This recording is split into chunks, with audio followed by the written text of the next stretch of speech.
Alumni Hall, where you'll find officially licensed FSU gear for the entire family, including brands like Nike and Champion, plus great gifts for your favorite Seminole and home decor too. Miss some of the old Seminole throwback logos? Check out our College Vault collection. Shop online at alumnihall.com and let our great customer sales team ship to you within days, or pick up in store in Tallahassee. You'll find us in the Miracle Plaza Shopping Center on Thomasville Road. Students and military get 10% off in store, and Osceola subscribers get 20% off in store and online with their digital membership cards. Alumni Hall. It's the Osceola Seminoles Sidelines. For more on the Seminoles, including Osceola's coverage from veteran Seminole insiders, message boards, Osceola virtual happy hours, and more, go to theosceola.com. Hello and welcome to the first 2022 edition of the Osceola's Seminoles Sidelines podcast presented by Alumni Hall, where you will find officially licensed FSU gear for the entire family. Please visit Alumni Hall at alumnihall.com or at their Tallahassee store located at 1817 Thomasville Road.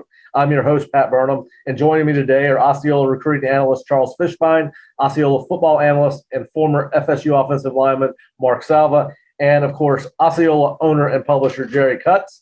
We've got a lot to talk about today, including the addition of 5 players to Mike Norvell's roster that were added through the transfer portal, some names that we're hearing that may have some interest in FSU if they do hit the portal. We'll also talk about Fabian Lovett announcing today that he will come back for another season of Tallahassee.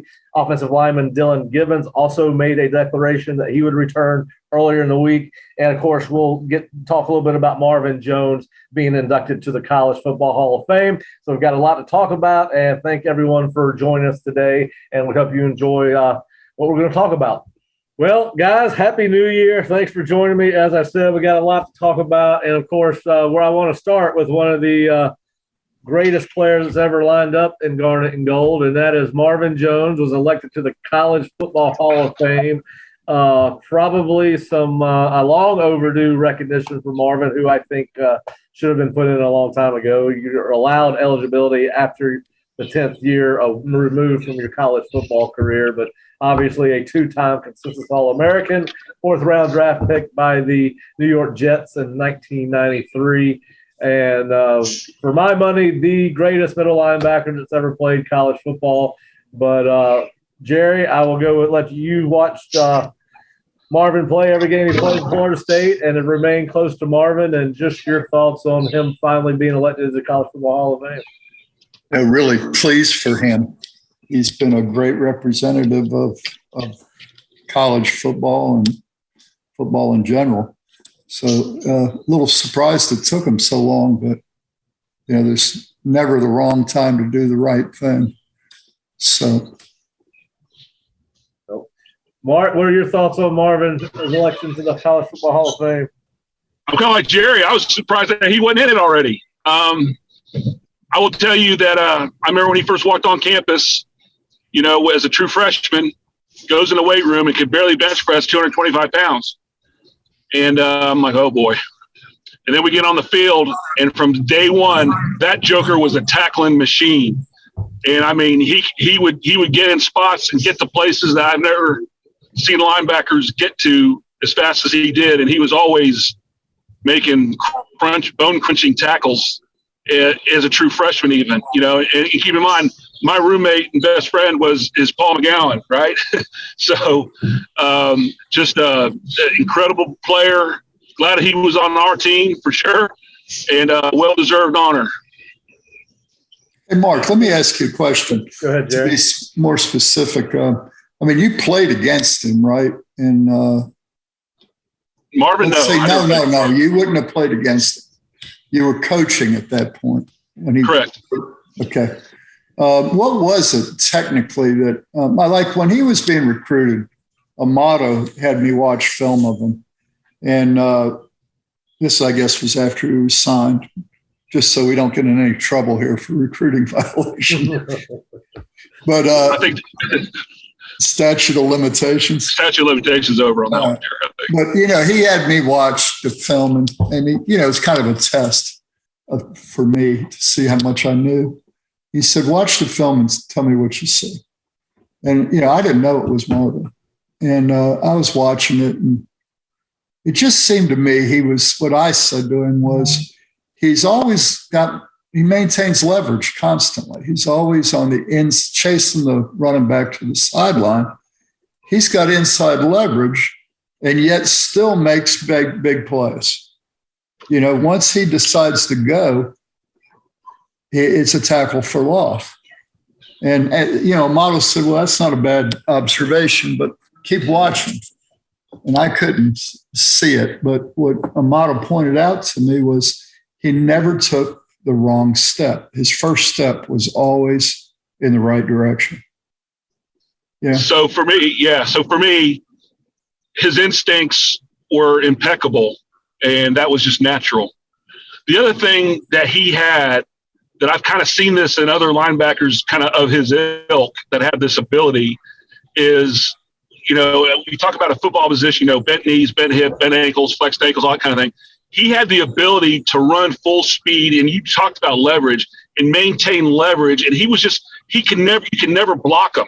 You can never get a square shot on. He's like that running back that you can never get a square shot on. He was like that as a linebacker, and he could just squirrel his way into little gaps and flat out. But when he stepped on your toes, he was always in that football position that when he delivered a blow and made a tackle, there was always an explosion, And so you couple his instincts with his natural ability to bend and to run and to deliver a blow, and you had a combination that was just really, really unbeatable. And he you can just see it in the way he moves. His hips, it's just kind of way he kind of wormed his way into. And I use that phrase, it's because it's kind of almost unnatural the way he can avoid blocks and get into certain positions. It's a very rare thing. We see guys do it now, like that kid at the Cowboys can do it, right? That rookie that's tearing it up. You see it like somebody like Devin White, guys like that. Those are guys I see in today's game that kind of have that ability. But you can see it when you see it, you know it. You can kind of see the way these guys move and the way they avoid blocks. It's not that they shuck blocks; they just don't get blocked. And you're like, how can you not block that guy? Well, he's just not blockable. It's uncanny how they can do it, and it's a rare thing for sure. Fish, what are your memories of Marvin as a player? I mean, just his explosiveness and how violent he played the game. You just don't see that now. And I know the targeting rules and stuff have kind of eliminated that from football, but just when he hit somebody, they always went backwards. He didn't drag anybody down. He was so violent. And I loved watching him play, just the way he played. You don't see guys play like that, especially at the high school level. Now everybody just tries to outrun everybody. They don't care about doing the things that he did. And like Mark said, his technique, his leverage, everything about him, he never seemed to get it out of position. Guys now will over pursue. He never seemed like he would get out of position where somebody would break him down and would ever embarrass him in a one-on-one situation. But I loved watching him play. I wish you saw more guys like him now. Yeah, he was fun to watch play, and he was, as you guys have all said, he's one of the most explosive players I've ever seen. In fact, I've got a picture behind me that you guys cannot see, and he has been cut to his knees against Florida and is so strong.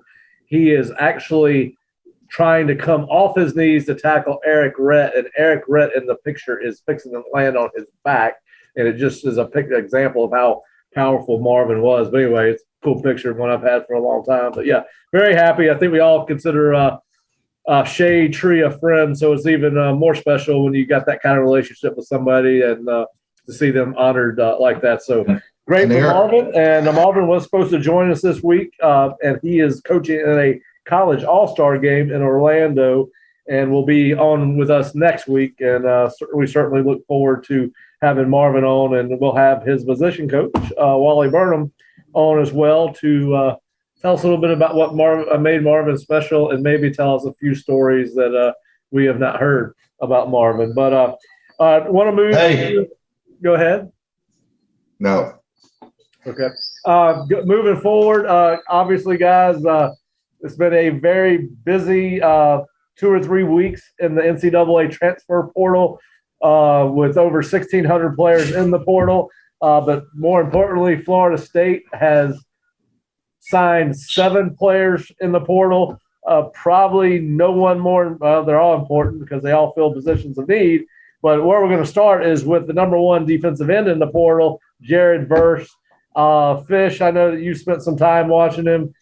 Jerry, I know you're aware of him, but he's a guy that fits can come in and play right away, either as a starter or a backup. He's probably going to be projected as a backup, but a very physical guy, high motor, violent hands, better than average change of direction. If you watch his Syracuse tape on YouTube, the guy can flat out run, although he uses more of a power rush and then uses his speed off of it. You're going to see him, bull rush a lot of times, and as opposed to just a straight getting flat up field. But anyway, Fish, your thoughts on Verse?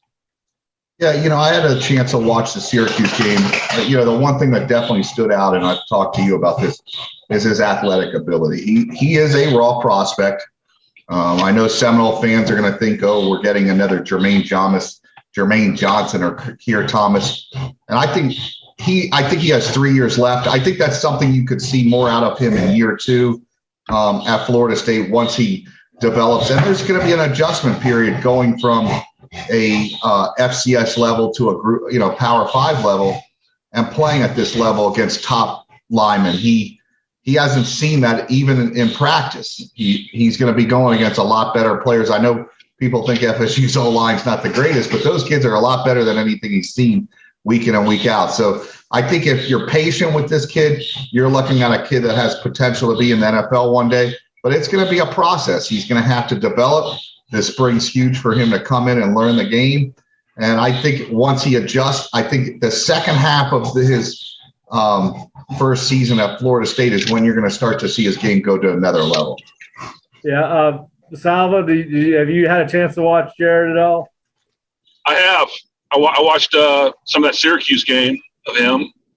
And, hey, Fish, correct me if I'm right. Wasn't he a running back in high school? He may have been. Yeah, I think I heard that somebody tell me that once. He was a running back in high school and kind of grew, but he was too small for Division I. That's kind of why he ended up at Lamar, right? And so Albany. That's why he ended up in Albany. And so, and then he continued to grow. It reminds me of an old Seminole we had, a guy named Dan Footman, right? So back in the 90s, 91, 92, that defense with Marvin Jones, we had a guy, Dan Footman, who was a tailback at Hillsborough High School, ran the anchor leg of the 4x100 and grew so big. I think he went to junior college and came back, and he was a 6'5", 260-pound monster who was just very raw. And this kid kind of reminds me of Dan Footman. It took a year or two for Dan to get the nuances of playing the position, but his raw ability and physicality still made him an impact player on a defense that had several impact players, Yeah. And he kind of reminds me of Dan Footman. I think that's kind of what we're getting. I think, this year will be a learning curve for him, like Fish said. But so we'll see how quick he learns, how quick he picks it up. But he's got all the tools, there's no doubt. Yeah, and listen, it was a guy that Florida State really needed to get, because if you look at our projected depth chart, if you're an Osceola subscriber, we've actually got our projected depth charts up for offense and defense. But if you look at what Florida State had coming back before Verse, you had Quayshawn Fuller, who's full of potential, Leonard Warner, who's coming off an injury, Derek McClendon, who is definitely a defensive end. Then you've got George Wilson and Patrick Payton, who are both only going to be redshirt freshmen. And obviously you do have a guy like Dennis Briggs who could play inside or outside on the front four, but certainly a guy that they really needed to get. And, certainly they drilled him down. I think it was a huge pickup. And as you said, a lot of people are going to sit at Fish. A lot of people are going to expect the same results that they got out of Jermaine Johnson and Keir Thomas. But as you said, learning curve, younger player, doesn't have all the games and experience that those two kids had. And at some point in his career, if he turns into some kind of combination or somewhere in between those two guys, you've done a great job of developing him. But certainly a guy that has a world of potential. And, of course, addressed a need. I could still see them going after another defensive end if they felt like they had a guy that could come in and be in the two deep. But certainly a big get. And then, of course, I don't think it could be overstated about what a get this is, because my understanding is this kid had like 30-something offers and everybody was wanting him, right? Yeah. Am I right? Southern Cal, Texas, among others, came in after he got the Florida State and Tennessee offers. But yes, any of those name logos came in and offered it for sure. Right. So this is a good recruiting job by FSU to land this kid and seal the deal. Especially after we fell short at the position and during early signing day. So yeah, it's a great get. Yeah, and listen, he had said something in an interview with the Albany Times Union, or the local newspaper where he played college ball, and you got to applaud Florida State for getting him on an official visit, because he said the big thing was his relationship with his coach, whoever he was going to play for, and obviously Florida State and Tennessee were the only two places he visited. So, they got into it. They got him early, built a relationship with him, and that kind of helped throw off the USCs and Texases of the world. So, but just to be clear, we're talking Albany, New York, not Albany, Georgia, right? Right. Yeah. That is correct. Yeah. I'd like to thank SB on this one, man. You like to do what? Give little SB some shout out on our boy Burris. All right. Oh, yeah. Well, hey, listen, all I know is Shane was responsible for breaking down the opposing offensive lines, and so he was aware of him. Now, what role he played, I don't know, but he was a part of it. You're right. He was a part of it. So, one other thing to add to that was on his attaboy official, for the little brother. Yeah, good for Shane. Identifying him while watching the Syracuse offensive line. Hey, the other big thing FSU did right on that official visit was putting him with Jermaine Johnson and Keir Thomas. So props to those two guys who really were able to speak to him directly about what transferring in and whether this place would be the right fit for him. I thought that was important. And then what I've heard about the kid himself, to Mark's point, he was a track guy in high school, had a very good 100-meter time and did run track. He just like Footman, just like Mark, you mentioned Footman. I saw him on his visit, and he doesn't have Footman's frame. He's not as wide as Dan. What I saw reminded me more of a Peter Boulware build. And just to give you something to picture, I think he's not as broad as Dan. But the other thing I heard about him was that both his parents are professionals in terms of career professionals. So he comes from a good family, and apparently is a good student as well. Yeah, well, listen, if he ended up somewhere between Dan Footman and Peter Boulware, none of us are complaining. All right. Both those guys played NFL football for a very, very long time. So hey, it was a great addition, and I can't wait to watch the kid in spring practice. We're going to stay on the defensive side of the ball because I think it was another must-get for the staff, and getting a transfer linebacker, a guy that can come in and either be a starter in your 4-2 or 4-3, or be in the 3 or 4 man rotation, depending on what defense you're lining up in. And of course, most of the offenses that Florida State has faced or will face are going to be spread offenses. So you're going to see a lot of 4-2-5, which helps them with the numbers. But you got Tatum Bethune from UCF, led the Knights in tackles, was recruited by Randy Shannon out of high school, played for Randy Shannon at UCF, and of course, Randy Shannon is now the co-defensive coordinator and linebackers coach for Florida State. So, Fish, I'm sure that you know a lot about Tatum. Obviously, a guy that could be an impact player for Florida State. So, just what are your thoughts on his addition?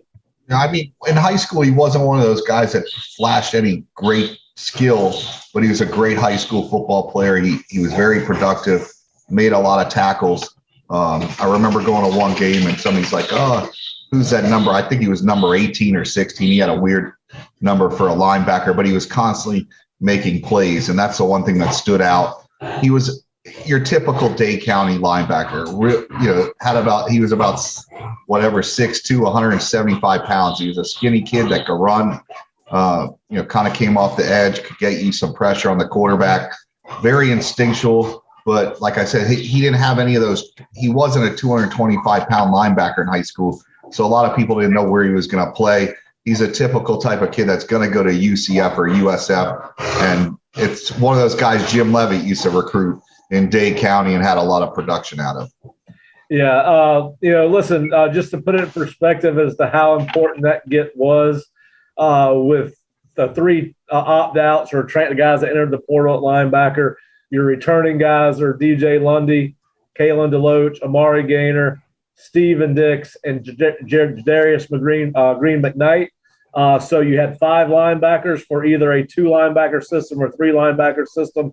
Omar Graham Jr. and Aaron Hesser were signed out of high school in January, but neither one of those guys has played the position that in the way they'll have to play it at Florida State. They were both used in different ways in high school, and their learning curve is probably going to not allow them to compete for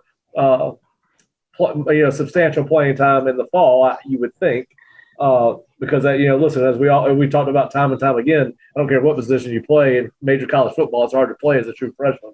So we'll get into this a little bit later, but I don't think it would surprise any of us if they found a guy that they felt could be a 2-deep guy if they took another linebacker. So again, address a huge position of need with a guy that could come in and make an instant impact. And, obviously a guy that can, very talented with experience and can help this defense out immediately. Then the last transfer portal guy for now on defense was Louisville cornerback Greedy Vance from Edna Carr High School, which FSU recruiting coordinator David Johnson has a long history with from being from Louisiana.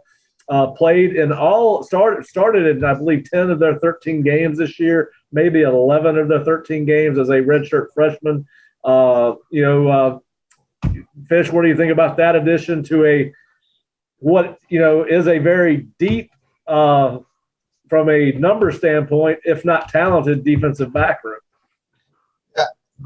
It's crazy because I think we continue to think that the defensive backfield, the most talented part of the roster, and they continue to bring guys in. I don't know if it's just because the scheme they're going to run, like you said, are they going to use less linebackers and just use more of these guys in their actual defensive scheme? But I had the chance to actually speak to one of the Louisville coaches. He said that when the kid played, he's more of a slot corner in their defense. He has pretty good speed, but he is an undersized kid. I think he's like 5'9". So there are certain things that you can do with him. He does have some negatives to him, but overall, he's a young kid, and they're just adding another piece to strength. So I just think the only thing it's going to do is make a position that's already stronger. Yeah. So at corner right now, the nickel corners, as our projection, are Knowles and Cooper, with Brownlee, Green, Travis J, Sam McCall at one corner. Now they could, obviously they could flip these guys. This is just projection. Then Jerry and Jones, Greedy Vance, Hunter Washington, Damari Tate, and Azra Thomas are your other corners. So deep room. Be interesting to see if they make some changes out of those 5 positions. Maybe some of these corners end up at a safety position, one of the safety positions. You got to think Cooper moves outside. He's more. I think he's one of their better corners. Yeah, he showed it last year. I don't know if you want him just chasing slots. He was impressive the latter part of the year. But Jerry and Sully, do y'all have any thoughts on Bethune or Vance? Go ahead. I watched Bethune a little bit at the Florida game. He's a guy that I think he's going to fit in right with our guys. I mean, he's going to be in the rotation. I don't think he's going to necessarily be a guy that's going to unseat one of those 2 guys in the middle. Maybe he will. I don't know, but it's kind of a little bit more of the same, I guess. I don't think his top end speed is outstanding. He looked to me like a maybe a 4.7, 4.8 kind of guy. but he did have good instincts, and he was running around, throwing himself around, so that's good. Would take on blocks, wasn't scared of contact, which is good if you're a linebacker, right? So yeah, I mean, as far as the corner, again, just building depth on the defense. We need runners and hitters on both sides of the ball, but especially on defense, because those are guys that are going to fill out your special teams. Those are guys that are going to, as teams start wearing us down, rotate guys in. I mean, that depth's so important on defense. So the more of those guys we can get, the better. Yeah, Jerry? I was going to echo what Mark said. I saw that Florida game, and I saw a guy make a lot of plays. He's not a big linebacker. He's probably 6 foot 6'1", but he's thick, and so it'll be interesting to see. We need him. I think he adds to what we have. Yeah, I think he was just as important to get from a quality depth standpoint as Jared Verse was, because that is if you start playing a lot of 4-3 defense at Florida, if you line up against Boston College or whoever you may see them play 4-3 against, it gets pretty, you don't have a lot of depth. So it was a huge pickup. Then moving over to the offensive side of the ball, boy, the more receivers they add, the more fired up I get. I think I've got two. I like them all, but I think I've got two favorites out of the four. But you add West Virginia transfer Winston Wright, who had over 100 catches and over 1,100 yards his last 2 years at West Virginia. Arizona State transfer Johnny Wilson, who had 18 catches over 2 years and was playing a heck of a lot earlier in the season before he got hurt for Arizona State. You got Mycah Pittman from Oregon, who's had 38 catches for about 447 yards over 3 years. And then a kid that's got a ton of potential, Duece Spann, who was a quarterback in high school, got 3 years left, but was at Illinois, does not have a ton of catches. But, Fish, I'll let you start with one of them, whoever you want to talk about. And I went through the stats. Winston, the kid from West Virginia, I like the most just because he's shown production, and they need somebody at that position that produces at a high level. They need somebody on the team that could get 40 to 50 catches, get 700 to 800 yards, get 6-7 touchdowns, and then opposing teams are going to have to game and scheme around. And I think he's the one that will make the greatest impact from day one. The one with the most upside is Spann, is the kid from Illinois. He was a former quarterback in high school. I actually remember him coming out of high school.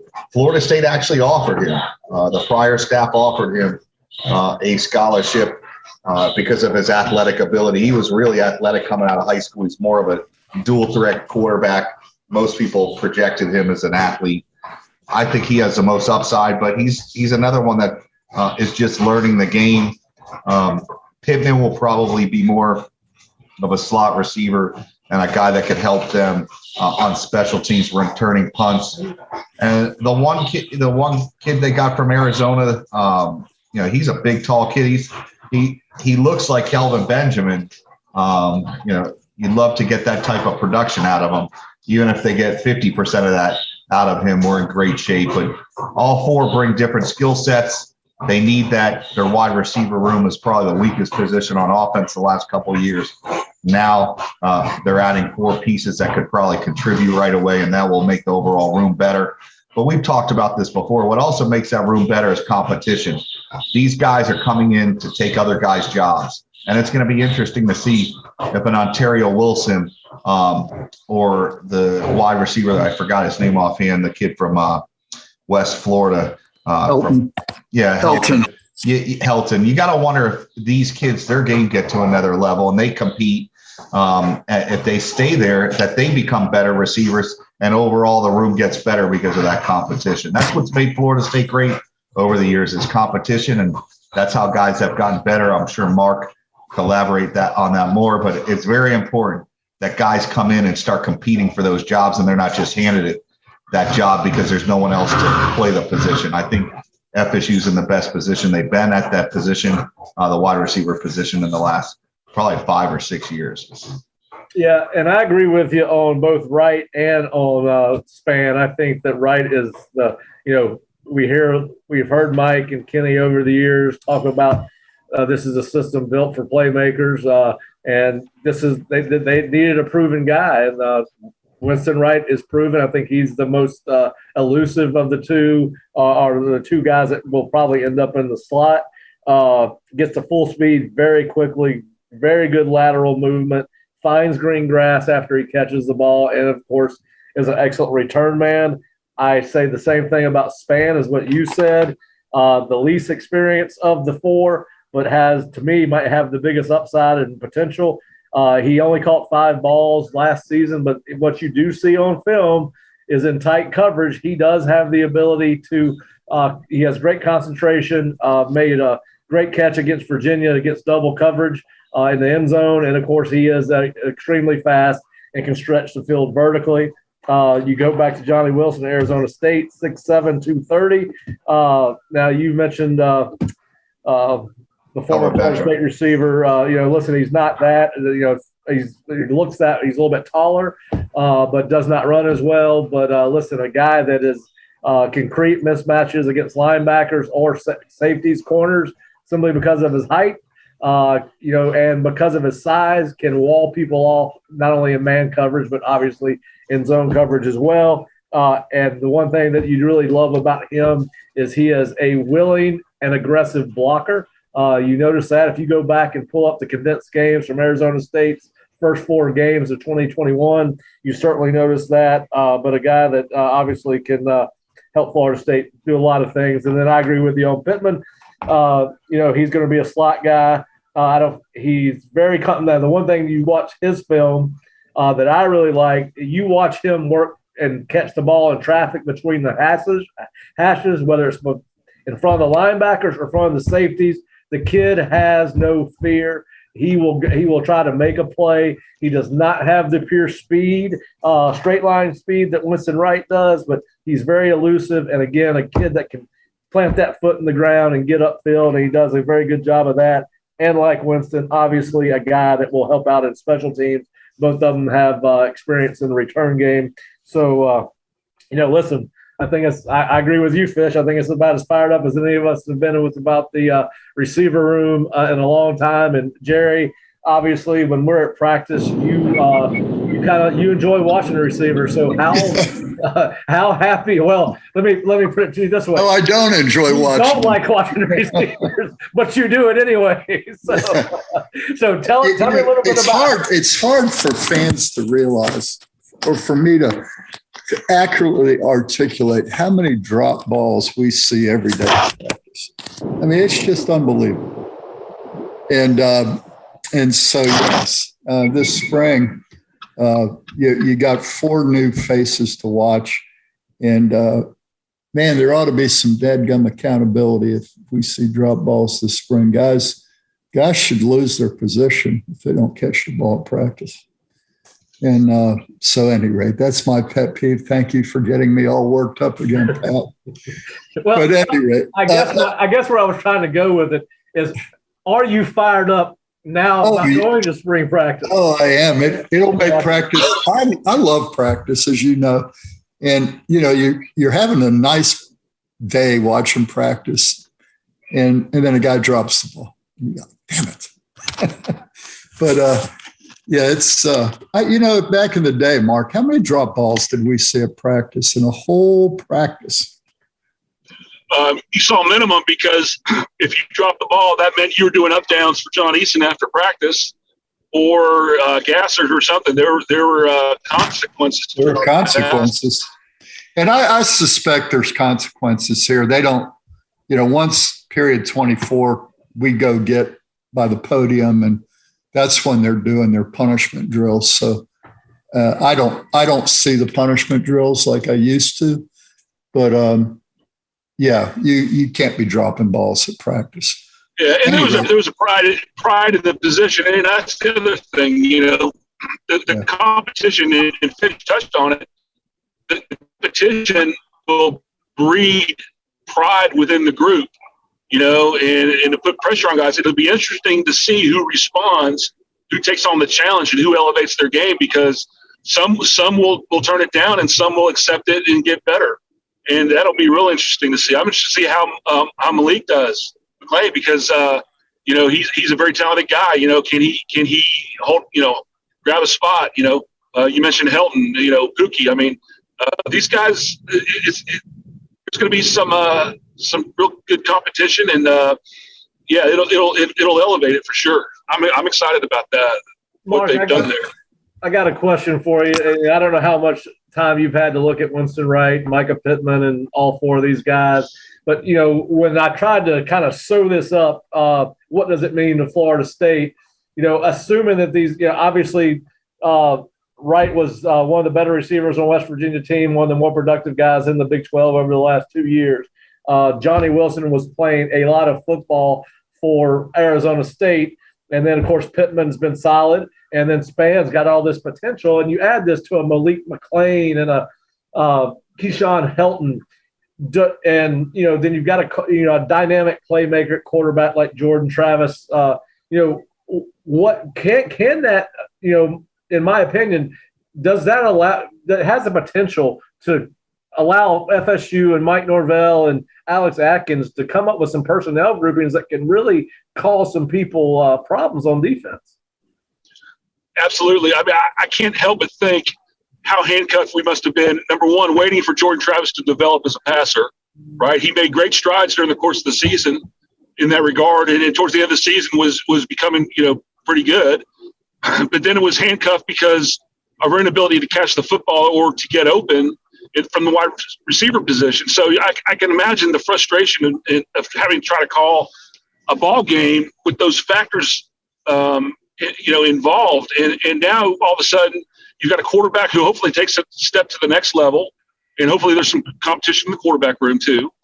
And now you also have, receivers who are experienced, who actually have experience catching the ball in competition, right? So, yeah. I mean, that to me, you're right. I think, without wearing too many garnet gold glasses here, saying we're in as good a shape as we've been in a long time.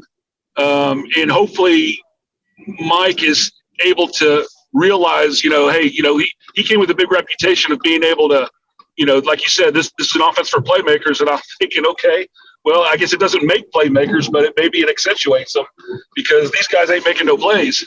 Yeah, listen, I think every offense is made for playmakers, just like every defense. I mean, well, the more playmakers you got, the better your offense is, and on offense, the more playmakers you got on defense, the better your defense is. The one thing that gives me hope is that I don't think they had the most talented running back room they've ever had at Florida State, and they were very good last year. So I think if he does get some guys that can actually produce and not just totally, wet the bed, it's going to be fun to watch what he could do offensively. I keep saying I don't think it's the scheme that Norvell's running. I think a lot of the personnel, what he wants to do. I mean, I went back and watched a lot of the Memphis stuff. He hasn't been able to run that type of offense. A lot of his run plays used to be with 2 and 3 tight ends. Yeah. I don't know if he has 2 and 3 tight ends to really run out there that he could count on. Where's those seam routes to the tight ends to open up the middle of the defense? I don't think there's so much of his offense that's been limited because of the personnel. And I think this year we should see more of what he did at Memphis and why they were so productive, because we haven't seen it so far. And I think a lot of it's personnel. I don't think he forgot how to coach from his Memphis days till now. Well, and until your point at tight end, it is clear from what they're doing from a scholarship standpoint that he is trying to go back there. You've got about 7 scholarship players at tight end: Cameron McDonald, Wyatt Rector, Preston Daniels, a walk-on. You've got to think that he's going to earn a scholarship as much as he's played. He's outplayed some scholarship players. Marcus and Douglas, Jackson West, Kobe Gross, and then your 2 signees, Brian Courtney and Jarrell Power. So anyway, he's trying to get back there. I don't think there's any doubt about that. And yes, you add that to your offense, and you've really added a dimension to it he has not had yet. Then, of course, I don't know whether we got a chance to talk about these 2 kids in our last podcast of 2021. For our listeners, if we did, I apologize. But obviously, they also added 2 offensive linemen through the portal in Kayden Lyles, a center from Wisconsin. Thank you. And then Bless Harris, an offensive tackle from Lamar University. And, hey, Mark, this is kind of your deal, man. Tell me Tell me what you think about Kayden, Lyles, and Bless Harris. Always last. Well, look, Lyles, played center up in Wisconsin, and is a different player than Maurice Smith. Where Maurice Smith is more of an athletic, long, kind of a blocker. Where this kid's more of a mauler. He's bigger, a little bit of a not as light-footed as Maurice is. So it'll be interesting to see which way they decide to go, because I think Maurice is one of your best 5 linemen for sure. But do you move him to guard, or do you keep him at center and put the Lyles at guard? Be interested to see how they see that. As much odd fronts as you see these days, they may be thinking, we can move Maurice to guard and put Kayden at center and absorb some of that. But me personally, I'm always been of the opinion you want your best athlete at center. Just because of the things that you have to do. I like those Dwight Stevenson, Rodney Hudson types.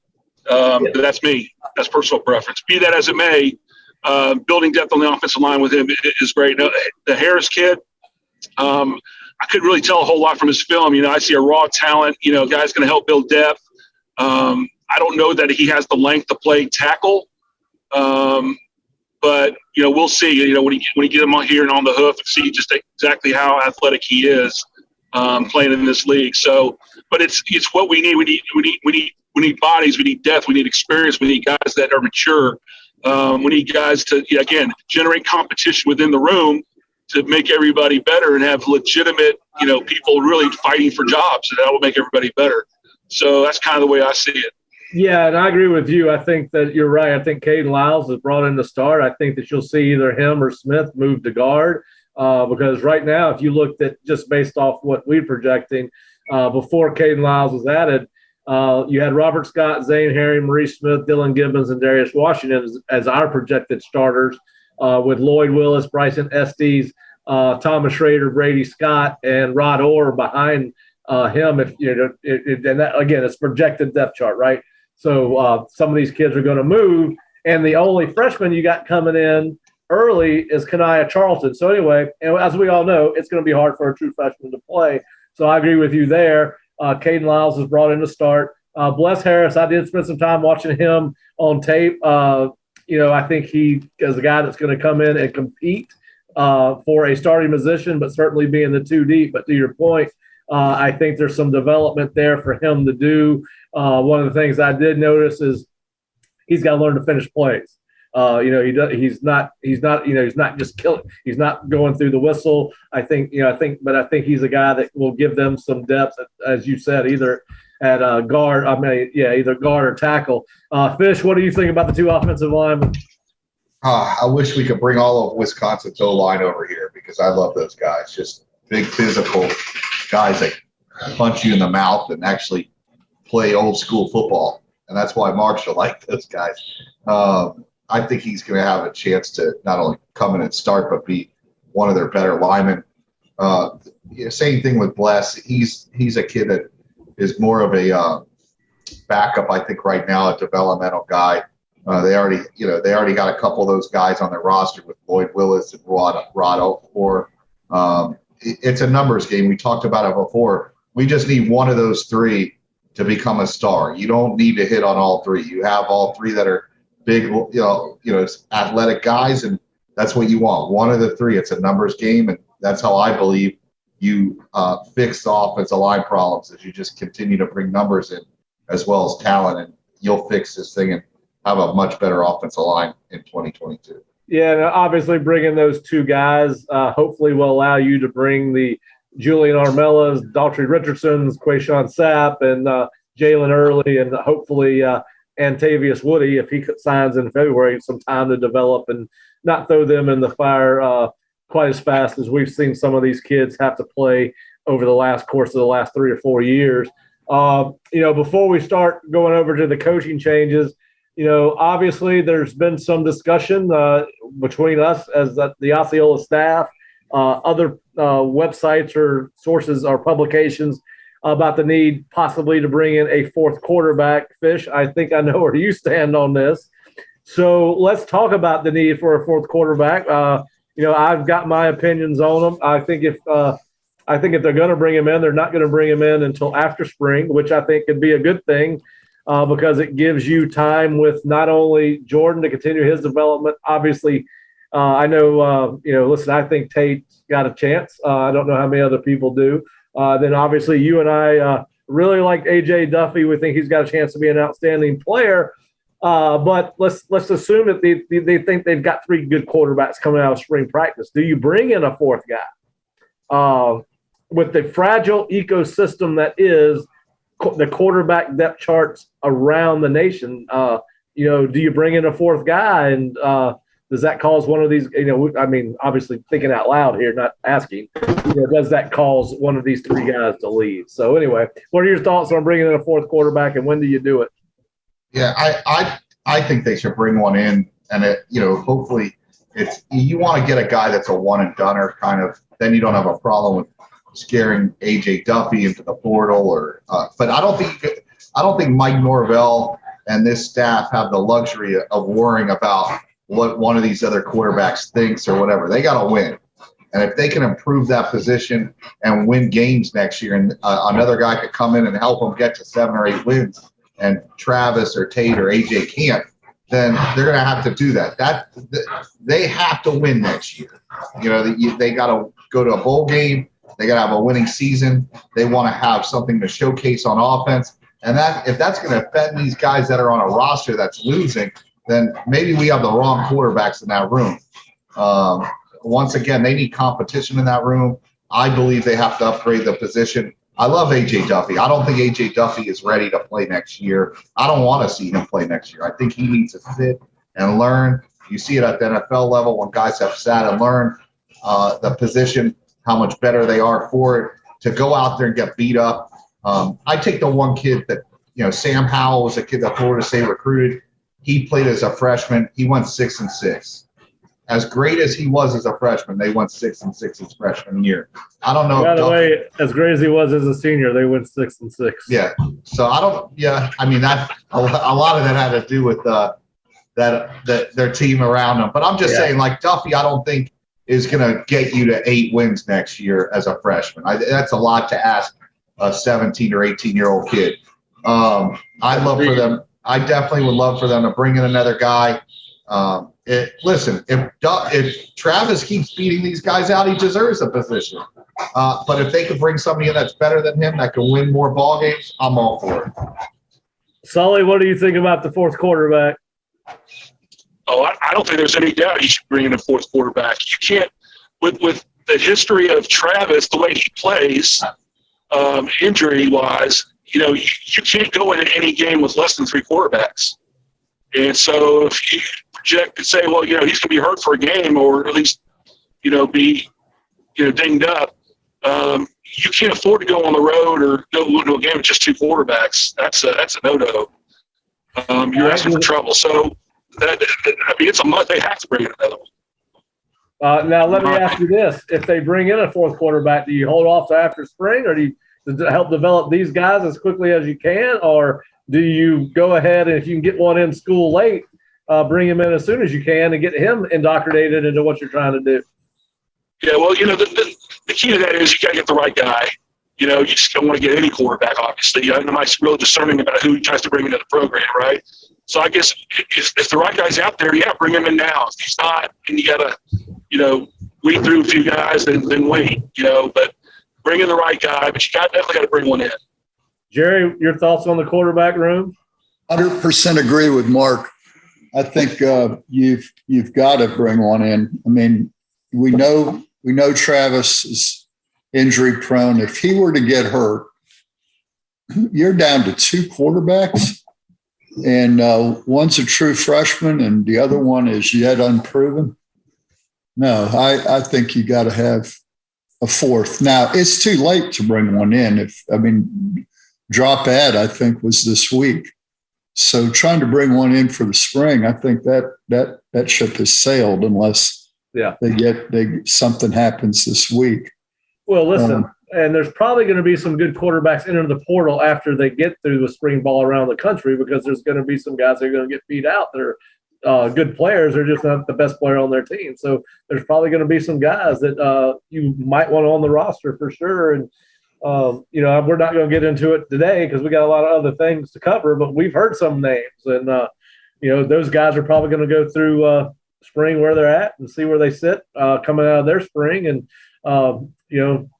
just because a guy is not good enough to start somewhere else doesn't mean he can't start at another school. So, anyway, I think I agree with all y'all. They got to have 4 quarterbacks, and you can get into hypotheticals and all that, but let's just assume that Tate Ruddermaker gets beat out by AJ Duffy for the second team spot in spring, coming out of the spring. Now, I'm sure what we're going to hear coming out of spring is that these battles are going to continue to rage up and through 2-a-day camp. But my point is, you could be stuck with 2 quarterbacks after spring practice, depending on, again, who's left on your roster, because we do expect more turnover across the landscape of college football coming out of spring practices everywhere. So, all right, so we've talked a lot about a lot of stuff on the field, player-wise. Obviously, we've had some coaching changes. Chris Marv has left to go to Virginia Tech. We've covered Randy Shannon replacing him. We all believe that was that at the end of the day, Florida State may have been better off because you get a more experienced coach with more ties to the state of Florida, particularly Miami, and obviously a guy that's been a former head coach. So we covered that the last time. But what we saw happen since that, we saw Kenny Dillingham leave to go to Oregon as the offensive coordinator. And, of course, where we want to start with this is Alex Atkins has been named the offensive coordinator for Mike Norvell and will also continue to coach the offensive line. And, Florida State, even though there's not a whole lot of offensive coordinators that are former offensive linemen, Florida State has a very rich tradition in that with George Henshaw, Wayne McDuffie, and Brad Scott all being offensive line coaches at Florida State while they were coordinators. Mark, let's talk. I mean, obviously this is your deal. I know you're a big fan of Atkins. B, obviously you love the offensive line like I do. What were your thoughts when you heard that, and what do you think about his potential as an offensive coordinator? And even to pile on to that question, offensive line coaches are involved in every aspect of they have to be a run game, pass game, doesn't matter. Is it more challenging to be a coordinator as an offensive line coach than maybe a quarterback coach or tight end coach? Yeah, there are aspects of it that make it challenging. When you're down with the offensive lineman doing offensive lineman things during the course of practice, and the receivers and the quarterbacks are out doing their stuff with the, running route trees and doing pass skill and doing all that stuff, you don't get to see that. So, but everything's filmed nowadays. He'll go back and watch it and kind of see where everything is as far as that goes, and get a feel for how that's progressing and what needs to be worked on. And because by definition, he's coordinating all of it, right? This is Mike's offense. I think the thing that if an offensive line coach is the coordinator, he's got to have a really strong feel and relationship with, if he's not the primary play caller, which I don't think he is. I think Mike's going to be the primary play caller, right? So, having that relationship and that communication has got to be really, really important about what they want to do and how they want to do it. Now, his impact on the decisions of game day, however they work it out, I can tell you that, when you have a guy when you had the situation where we had last year, we had like Dillingham, who's the quarterback guy, and you had Mike, who's a receiver guy, calling plays. Every solution, every problem is always, what can we throw, right? That's every solution to every problem. How can we do it? How can we throw? Where I think an offensive line coach being coordinator brings some sanity to the whole mess is, the solution can always sometimes be, how can we better affect the game, through being physical, through the running game, or some other aspect of the offense. There just seems to me, there's more balance when you have that perspective in the decision-making process. Of course, I'm kind of biased that way. I'm always like, at least in my short experience when you have guys that are pass happy, always calling the plays, they tend to abandon the running game early in the process if things don't start going well. running the football, whereas an offensive line coach understands that, hey, guys need to get a feel. They need to get some fits. They need to, things need to develop during the course of the game. So we're going to stick with it. And I think we might see more of that with Alex in charge. Look, I love Alex Atkins. I think he's done a really good job. I think he's the ball grinder, right? I think he'll dig into it really well. And, so, yeah, it's a good move. And I'm sure, this is, like I said before, though, this is Mike's offense, and he's coordinating it, and he will have tremendous impact on what we're going to look like, I believe, moving forward. Yeah. Fish, any thoughts on Alex moving to the offensive coordinator role? Yeah, I'm not surprised. I mean, if you've met Alex, he's a very impressive coach and an impressive human being. This is just a natural progression for him. He's going to end up being a head coach one of these days. And I think it's a great move. At the end of the day, this is Norvell's offense. He's the one that's going to be calling plays, and it's going to be his deal. But Alex will be very much involved. I like the fact that an offensive lineman is involved in the play calling. I think it's a great move for Florida State and also Mike Norvell. Yeah, I agree with everything y'all said. Jerry, your thoughts on Atkins moving to offensive coordinator? I agree with the guys before me. It's worked here before. It can work again. All right. Well, another addition to the on-field staff, or the addition to the on-field staff at this point, is Tony Tokarz, who was promoted for the quarterbacks coach from offensive analyst after leaving Memphis as the on-the-field coach. He was the tight end coach for Mike Norvell at Memphis, Mike's last year, 2019 with the Tigers. It's not often that you see an FBS coach volunteer to come off the field to go to any other job, regardless of where it is. On-the-field jobs are hard to find, and guys that like to coach, right? I mean, you got ops guys, you got football coaches, and Tony Tokarz was a football coach up until he came to, or he still is a football, but you guys understand my point. But anyway, so Tony came and spent 2 years as the senior offensive analyst for Florida State, is now the quarterbacks coach. I'm going to go back to you, Mark, on this. Just talk a little bit about the, how tough a decision that may have been for Tony, and the more years you're off the field, the more years the harder it is to get back on in a lot of cases. So just from your perspective, talk about what that process must have been like as a former coach, and B, what your thoughts are on Mike promoting from within. Yeah, I imagine obviously coming in, he had some assurances for Mike, and knowing the ambitions of Kenny Dillingham and saying, okay, I'm going to bet on myself. I'm going to bet this is going to happen. I'm willing. Mike and I get along, and I want to be at Florida State. I want to see this opportunity presents itself. I'm going to bet on myself and say it's going to happen. And he took a risk, but it's also got to be hand wringing, right? It's also got to be like, oh boy, here I am off the field. I'm out of the loop. There's things I can't do. I mean, I did a little bit of that myself. When I was at GA for 2 years and came off the field 1 year because I was out of time, and Coach Bowden talked me into staying I was like one of the first analysts ever, right? And I'm gonna tell you, being off the field and not being able to coach players through the course of practice, it's gut wrenching, So doing it for 2 years really had to, I commend him on his patience and his belief that it was going to happen. And sure enough, we knew Kenny was ambitious, had plans, and so it worked out for him. So kudos to him. Yeah, Fish, your thoughts on Tokarz to quarterback coach? Yeah, I don't really know as much about him as you guys. You guys could definitely give us more of a statement on him. I don't know a whole lot about him, to be honest. Yeah, listen. I think it says a lot about what he thinks about Mike Norvell to leave a job at Memphis where he probably could have stayed and remain on that staff. And the thought process is, you come to Florida State, we're going to win because it's Florida State, and somebody's going to leave. because usually you're not going to see a guy get hired off a 5 and 7 staff to go be the offensive coordinator at a place like Oregon, right? It was one of the top programs in America. So, it kind of worked out.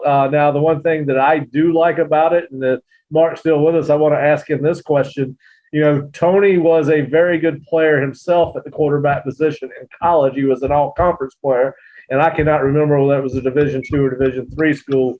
But Mark, do you think maybe because of his experience as a player at the position, and all due respect to Kenny, but Kenny never played, do you think that offers Florida State a upgrade or an advantage at the quarterback coaching position? I think in terms of relating to the position specifically, it does offer a little bit more, because he can speak to them. Hey, I understood what you see here. Asking the right questions, giving the right responses in the context of the position, having played it. I think that is a little bit of an advantage. But I also think, the longer you're in coaching, the younger you are, the more you rely on your playing experience. I think the older you get, the more, that's less of a factor. Yeah. That your coaching experience builds upon itself, and you're able to communicate and be able to relay ideas and coach better. The older you get, the more you do it. So I think the younger you are, the more that's your playing experience is more of a factor because of that. But yeah, I think as far as that goes, it could definitely be an improvement in terms of developing Travis and the rest of the quarterback group. Yeah, and of course, I'm sure that there's going to be more additions to the roster, I would think, between now and National Signing Day, at the traditional National Signing Day. It has been a very active offseason, whether it's because of the one-time transfer rule, the changes in the staff, whether or not that there's more to come or not, that remains to be seen. But certainly, I think this time last year, when we were talking football, we were kind of twiddling our thumbs, right? There wasn't a whole lot to talk about, but the one-time transfer thing has certainly changed that. And then, of course, just as what do you guys feel?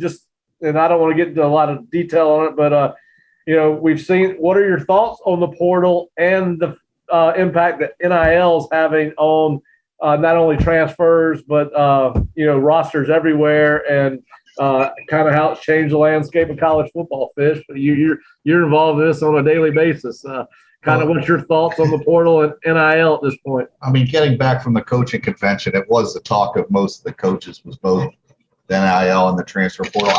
Like everything else, I think it's gone gung ho at the beginning. I think it'll level itself out in the next couple of years. It's not that I don't think coaches are going to use the transfer portal. I just don't think they'll use it to where they're going to sign 25 guys or 20 guys. I think it'll be more to fill needs. Yeah. And it will get back to more a high school evaluation and more high school players. But it's here to stay, but it won't be as big of a deal in the next 2 or 3 years, in my opinion. Two, a lot of these kids it is a one-time transfer rule. So these guys aren't going to just keep stacking and going back in there every year. The ones that have been in it, they're going to have to drop down or sit out a year. The NIL, I spoke to some people at the coaching convention.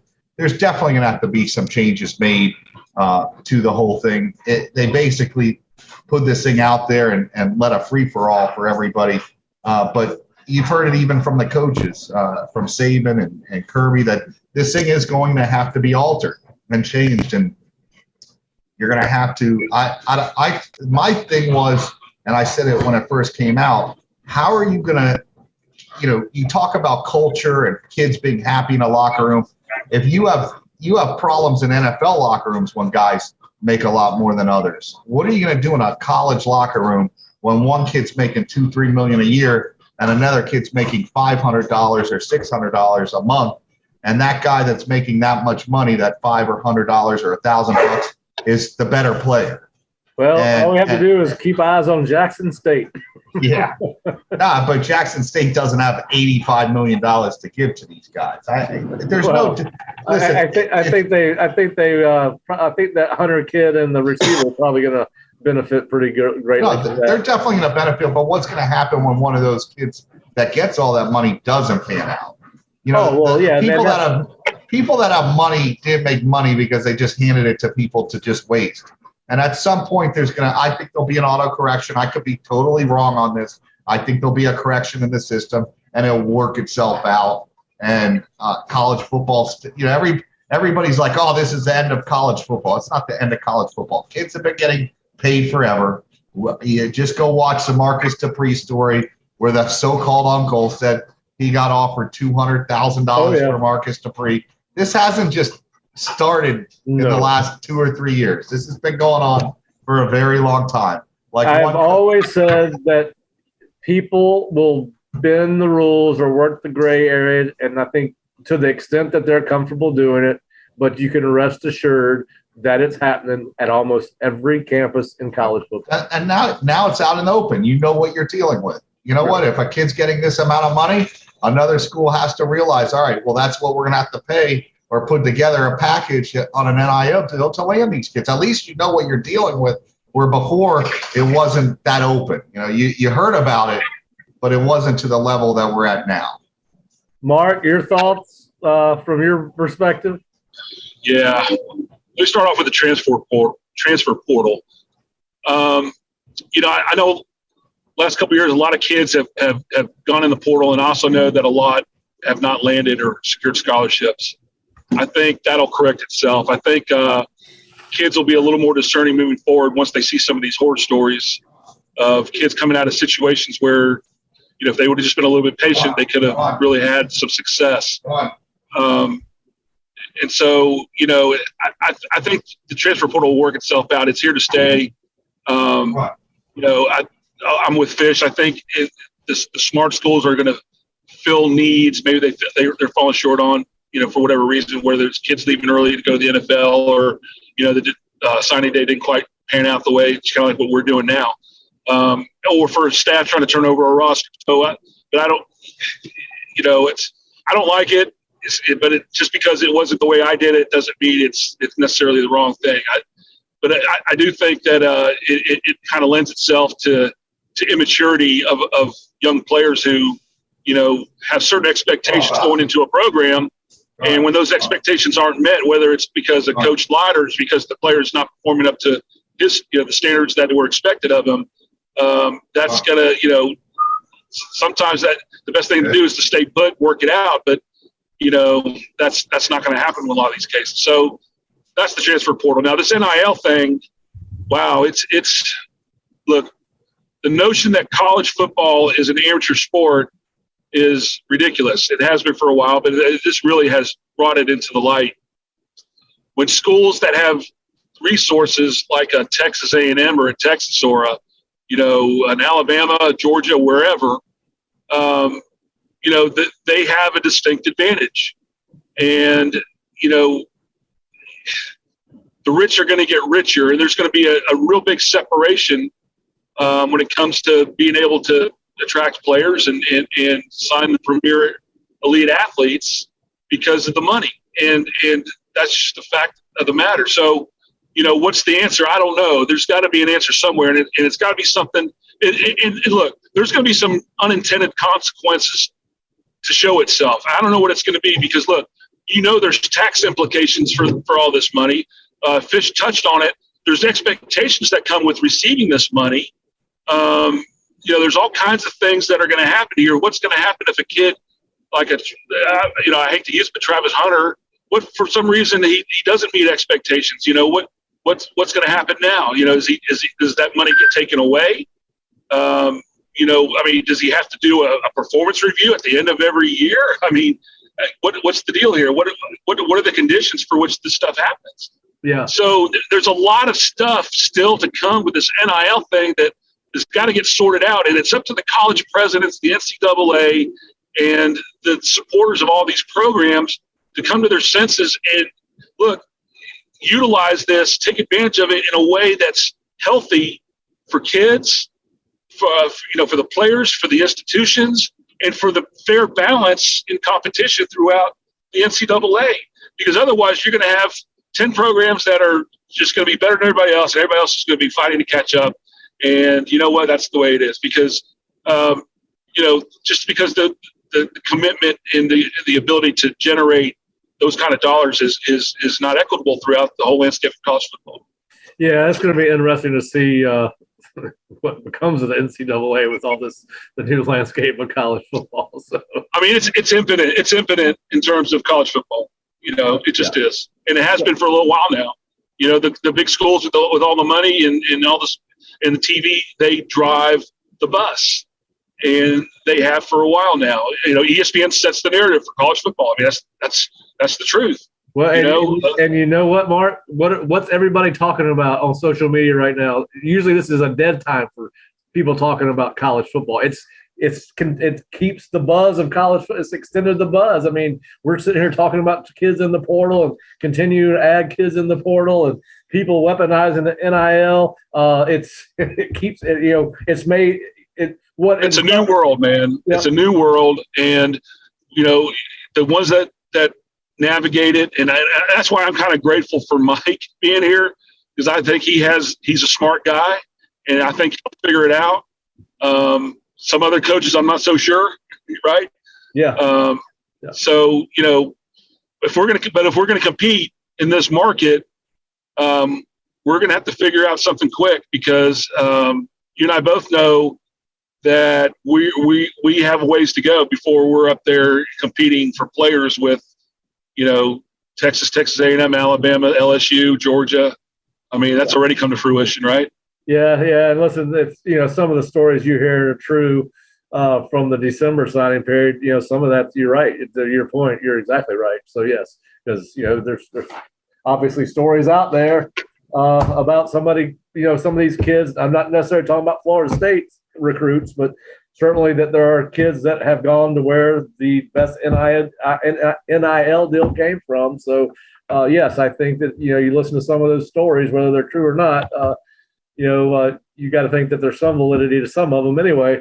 But yeah, it's certainly an interesting time in college football, and will continue to be so because this transfer portal thing is going to play itself out through the entirety of the spring semester for sure. But hey, I do want to remind our Seminole Sidelines listeners that are not Osceola subscribers that you can go to theosceola.com, click on the subscribe tab, and enter 3128.